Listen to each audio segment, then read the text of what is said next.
Panoorin ang naging reaction ng ilang senador including Senate President Tito Sen sa kumakalat na chismis na may ongoing na kudeta daw sa Senado. It's all chismis ayon sa mga senador at wala naman daw silang naririnig na power grab sa Senado ayon kina Tito Sen at Senator Erwin Tulfo. Para naman kay Senator Alan Peter Cayetano, not today daw. Wala naman nakarating sa akin na gano'n. Nakakarating mo sa akin is kwento ng mga kasama namin na we're solid. There's no problem with the majority. Ganun ang naririnig ko. Sa social media, first female Senate President daw is. May ganun bang nakarating sa inyo? Marami na ako nababasa sa social media, iba-iba eh. Di lang yun. Pinakamaraming fake news sa social media. But as far as your colleagues are concerned, you think they're solid behind USP? Yeah, I think so. That's how I was informed by most of them.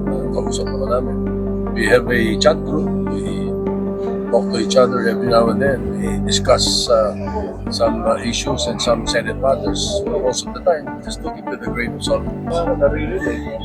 Salubong ko lang si Senator Bongo, sabi ko wala naman sa naririnig. I don't think na meron. May pangangailangan ba na magpalit ng Senate leaders?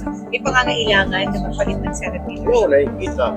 And there's this urgency na change of leadership. But so far over the weekend, wala akong narinig. May mga pumupunta sa social media. So, pero wala naman.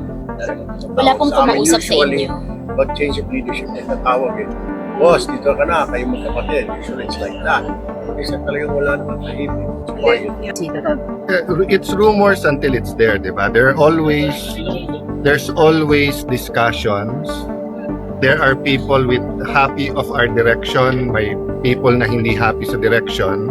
Ako personally, I think everyone's campaigning instead of governing.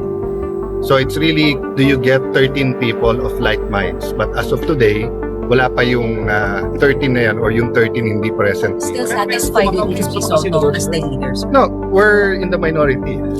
So of course, we want to be in the majority. Okay. Diba? That was never a secret. Diba? Sila, they were in the minority. They got into majority. But when they got there, everyone was happy giving them a try. They have their victories, they have their faults. But yun nga, kung ako tatanungin mo, parang there's a national campaign going on. It's issues that are not gut issues, no? It's the direction that's important to us sa minority.